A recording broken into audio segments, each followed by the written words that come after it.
자, 정비구역을 지정을 했어요. 도시군 관리 계획에 의해서 정비구역으로 지정을 하면 이제 그 정비구역 지정을 하고 이제 조합 설립 인가를 받아가지고 이제 동의를 받을 거 아닙니까?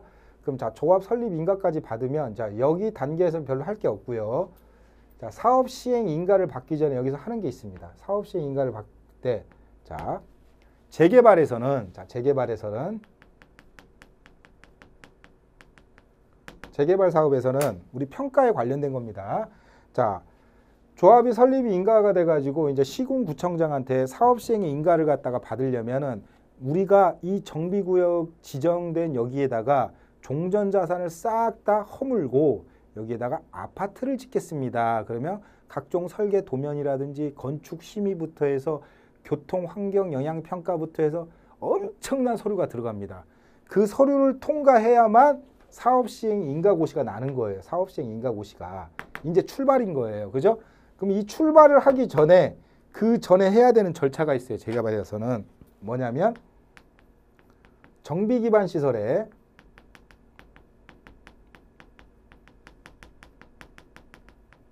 무상 양수도 평가를 해야 돼요. 무상 양수도 평가를 우리가 감정 평가를 해야 됩니다. 정비 기반 시설의 무상 양수도 평가를 해야 돼요. 재개발에서는. 아시겠죠? 무슨 얘기냐면 자, 이렇게 생각하시면 돼요. 자, 여기가 재개발 구역입니다. 재개발 구역이면 여기에 이제 조그마한 도로들도 있고요. 그죠? 이렇게 막 골목길 생각하세요. 막 골목길도 있고 쭉쭉 이렇게 있을 거예요. 그죠? 있으면 이게 지금 다 국공유지일 거란 말이에요. 국공유지. 국공유지가 있을 거 아닙니까? 그죠? 국가 땅이나 그 시군구 땅이 있을 거 아니에요. 그죠? 그러면 여기를 갖다가 전부 다 어떻게 할 거예요? 싹 밀어가지고 새로운 여기다가 아파트를 이렇게 지을 거 아닙니까? 아파트를.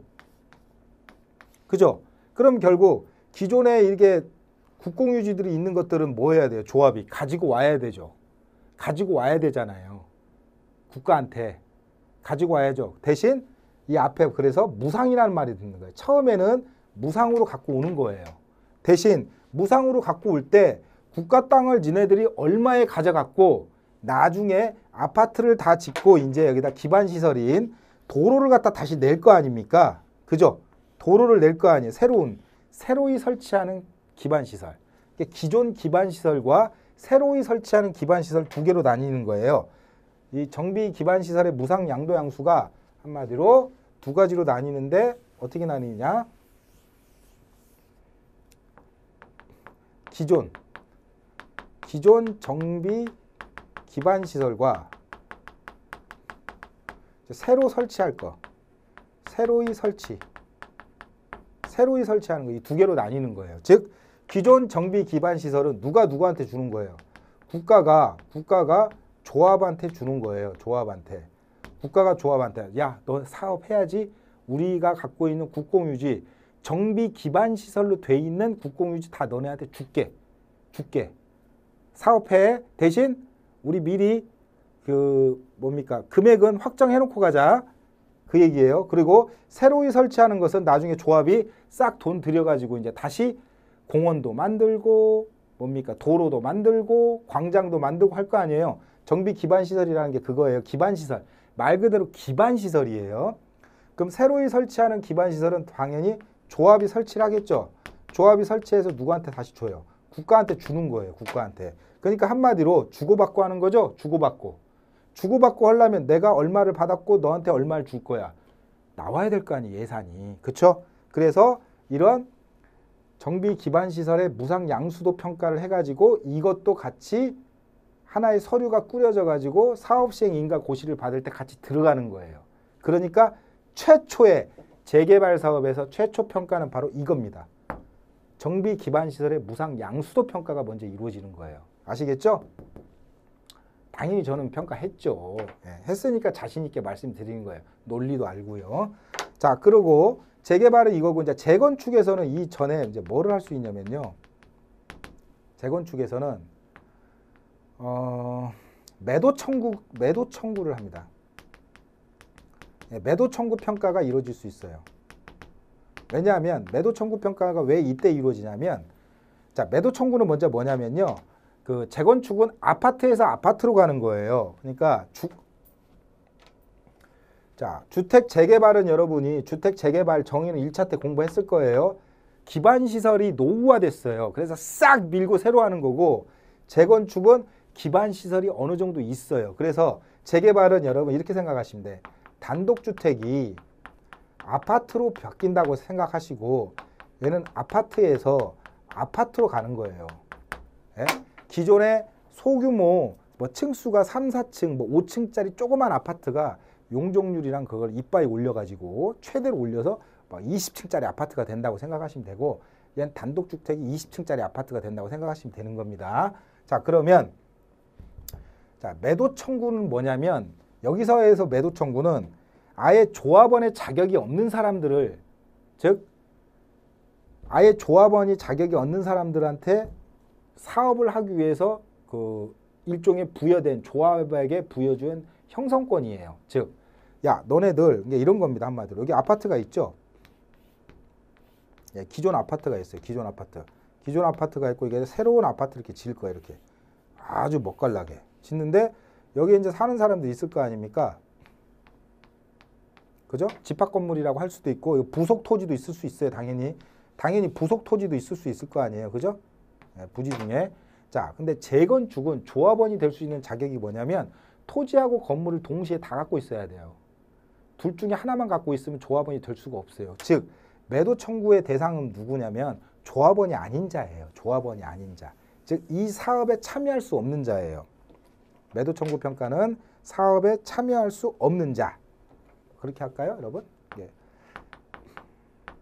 사업의 미참여자. 애시당초 자격 요건이 안 되는 거예요. 자격 요건이 안 되니 우리가 재건축 사업을 해야 되니 너 땅, 건물 나한테 팔아 라고 청구를 하는 거예요. 매도 청구권이에요. 이거를 부여해 준 거예요. 이걸 평가를 해놔야 사업 시행 인가를 받고 나서 며칠 이내에 협의가 들어가거든요. 이게 사전적이에요. 사전적. 매도 청구 평가가 2번이 이루어지는데 이때가 사전적이에요. 사전적 개념. 이게 사전적 개념이에요. 사전적 개념. 사전적 개념의 재건축 매도 청구 평가. 자, 시기별로 말씀드리는 거예요. 아, 이때 이거 이루어지는구나. 자, 그러면 이제 사업 시행 인가를 받았습니다. 자, 이거를 좀 쓰기 그러니까 이걸 좀 이쪽으로 더 뺄게요, 여러분. 공간이 없네. 이 구체적인 건 이따가 이제 하나씩 볼 겁니다. 자, 사업 시행 인가를 받았어요.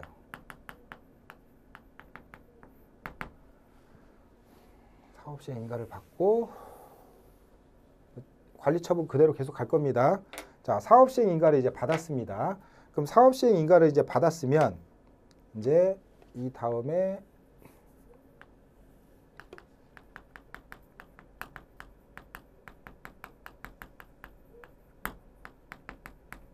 관리처분 계획 인가를 받아야 되잖아요. 즉 사업 시행가까지 여기까지 받기도 힘들어요, 여러분. 사업 시행 인가까지 받기도 여러분 이게 쉬운 게 아니에요, 이게. 예. 시장 군수 구청장이 야, 너네들이 지금까지 싹 정리해놨던 걸 싹 서류를 가서 봤더니 이 정도면은 한번 해봐 라고 이제 한마디로 그 사업 인정처럼 공익사업의 사업 인정처럼 인정을 해주는 거예요. 그래, 한번 해봐. 사업 시행 인가를 해줬어요. 사업 시행 인가를 받으면 이제 사업 시행 인가를 받고 나서 이제 관리 처분 계획 인가로 가야 되잖아요. 관리 처분 계획 인가는 일종의 뭐냐면 어떤 성격이냐면 말 그대로 뭡니까? 처분이에요. 처분. 자, 너네들이 사업 시행 인가를 해줬으니 그 다음에 해야 될 절차가 뭐냐? 그 다음에 평가를 해야 될 절차가 뭐냐면 재개발 같은 경우는 재개발, 재건축 다 똑같습니다. 자, 뭘 하냐면 첫 번째 종전자산 평가를 합니다. 종전자산 평가를 해요. 종전자산 평가라는 건 뭐냐면 이제 이런 거예요, 여러분. 뭐 재개발을 설명을 드리면 재개발, 이게 재개발 구역이면 여기에 지금 내 땅하고 토지가 이렇게 있어요. 개발하기 전, 종전입니다. 종전. 개발하기 전 내 땅하고 토지가 있어요. 이게 내 땅하고도 같은 말이죠. 예. 토지하고 건물이 있어요. 그러면 개발하기 전 얘가 예를 들어서 1억이에요. 1억. 그러면 얘가 이제 뭘로 바뀌어버려요. 나중에 얘가 여기 이제 아파트가 들어올 거 아니에요. 아파트가. 그죠? 그러면 이 사람이 조합원이에요. 이 사람이 얘를 갖다가 사겠대요. 얘를 갖다가 조합원 분양을 받겠대요. 그러면 종전자산이 1억이잖아요. 그죠? 근데 조합원 분양가가 얘가 2억이에요. 2억. 이해하십니까? 그러면 종전자산 평가가 1억이니까 너네들이 현물 출자 개념으로 조합원들이 전부 다 자기의 토지하고 건물을 갖다 다 내놓은 거잖아요. 조합이 만들어진 이유가 뭐겠어요, 여러분?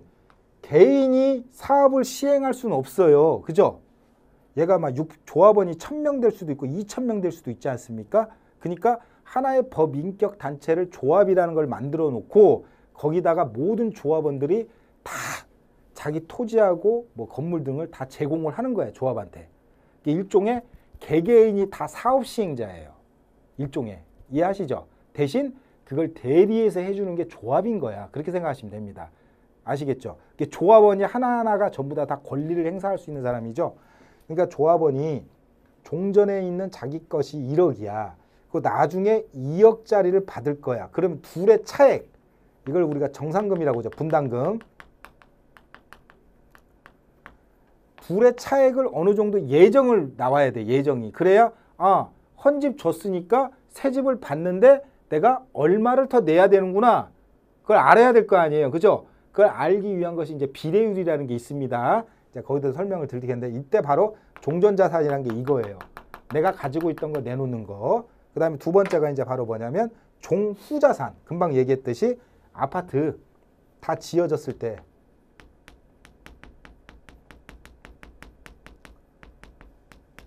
종후자산 평가를 하는 거예요. 다 지어졌을 때, 짓기 전, 최초. 종전자산과 종후자산을 평가를 합니다. 그럼 종전자산과 종후자산을 평가를 하면 평가사가 이 두 개를 하는 거예요. 이 두 개를 하면 조합이 또는 이제 조합이 뭐 할 수는 없겠죠. 이게 뭐 고도의 전문가적인 어떤 그게 있으니까 보통 이제 정비사업체라고 하지 않습니까? 정비사업체가 대리 업무를 하죠. 정비사업체가 이게 어차피 조합이 주니까 조합이 뭘 빼내냐면 각종 이제 뭐 시공사도 선정을 할 거고요. 물론 시공사 선정 여기서 합니다. 이미 여기서 선정하겠죠. 시공사를 선정하겠죠. 자, 시공사도 선정해가지고 해서 아파트 분양가가 아니라 뭐 시공비는 얼마가 들고 뭐가 얼마가 들고 해서 총 원가가 있을 거 아니에요. 각종 원가들이랑 그런 것들을 다 고려해가지고 비례율을 갖다가 산정을 해요. 비례율을 산정해가지고 이 비례율을 산정하는 방법이 이따 말씀드리겠지만 결국 총 추정 분양 수입에서 총 추정 사업 비용을 빼면 이익이잖아요. 조합한테 돌아가는 이익을 종전자산으로 나눠요. 그러면 그게 비례율이 나오거든요. 그 비례율이 나오면 즉 이런 말입니다. 이런 말이에요. 쉽게 얘기하면 자, 토지가 이렇게 있는데 종전이에요. 종전이 있고 종후가 이렇게 있어요. 종후가 이렇게 있어요. 자, 종후의 전체 자산이 종후를 전체를 다 내봤더니 종후 전체 자산이 10억이에요. 그 다음에 종전을 한 몇 명 있다고 쳐볼게요. 그럼 종전이 예를 들어서 뭐 한 얼마라고 그럴까요? 종전이 1억이에요. 예를 들어서 1억이에요. 그러면 10억에서 1억을 빼면 10억에서 1억을 왜 뺍니까? 바보네요. 자, 10억에서 총 추정 사업비가 있어요. 추정 사업비. 여기 이제 건축비도 들어가고 뭐도 들어가고 이따가 구체적으로 설명드릴 겁니다. 뒤에서. 그럼 거기서 예를 들어 얘가 6억은 조금 심했다. 6억은 좀 심했고 한 9억이라고 하면 1대1이니까 한 8억 5천이라고 할게요. 그냥 억지로 만드는 겁니다. 제가. 8억 5천이에요. 그러면 1억 5천이 남죠? 그러면 총 종전자산이 그냥 1억이라고 해볼게요. 그냥 예를 든 겁니다. 얘만 있는 게 아니에요. 종전자산이. 1억이라면 좀 그런가요, 여러분? 그럼 이렇게 할게요, 여러분. 또 잘못하면 오해하니까. 6억이라고 할게요. 총 추정 사업비가. 그리고 종전자산이 이 사람은 1억 갖고 있고 또 다른 사람은 2억 갖고 있고 또 다른 사람은 또 뭐 얼마랄까요? 2억, 3억, 5억? 네. 다른 사람은 3억 갖고 있다고 쳐봐요. 조합원이 3명밖에 없다고 칠게요. 그럼 종전자산이 5억이잖아요. 토탈. 그럼 얼마가 나와요? 곱하기 100 하면 1.2가 나오죠. 120%가 나오죠. 4억이구나. 0.8이 되면 사업성이 없으니까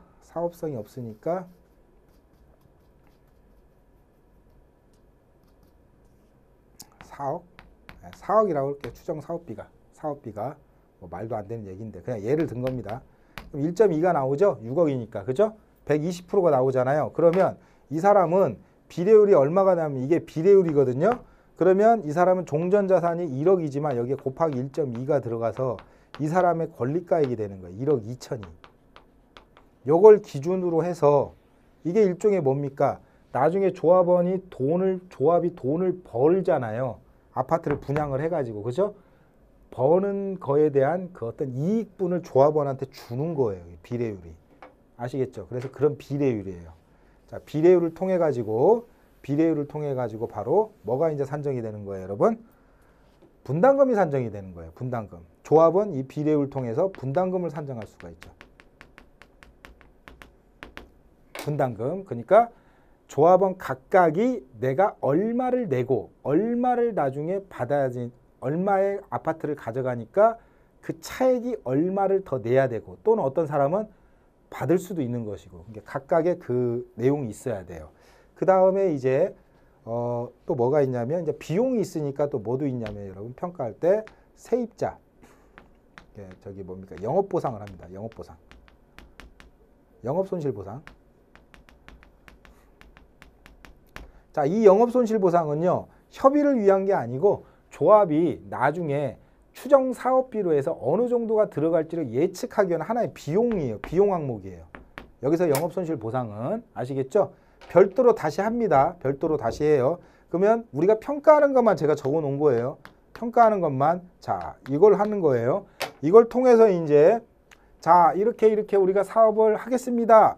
자, 김 씨한테는 1억의 재산을 받아가지고 김 씨는 3억짜리 아파트를 받는다네요. 근데 비례율이 어느 정도 나와서 김 씨는 나중에 뭐 5천만 원을 갖다가 더 내야 되네요. 그리고 지금 여기에 영업자들이 누가 있어서 이 사람들은 얼마씩이네요. 그런 모든 것들이 다 돼서 이제 시장군수 구청장한테 이제 또 집어넣겠죠, 자료를. 그러면 시장군수 구청장이 관리처분 계획을 내려줘요. 자, 이거 받기가 가장 힘들어요. 여기까지 오는 게. 거의 여기서 다 스톱하는 경우가 많아요. 물론 여기까지도 못 오는 경우도 많아요. 보통 여기서 여러분 여기 오는데 10년 걸려요. 10년.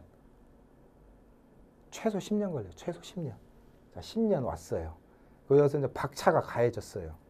그럼 이제 여기서 난리가 나겠죠? 이제 평가라는 것도 해주고 내가 얼마를 내고 얼마를 뱉어내야 되고 하니까 이제 조합원들끼리 막 난리가 날 거예요. 난리가 나고 어찌됐든 관리처분 계획 인가가 났어요. 관리처분 인가가 난다는 얘기는 결국 오케이, 이 사업 그대로 진행해 라고 일종의 얘가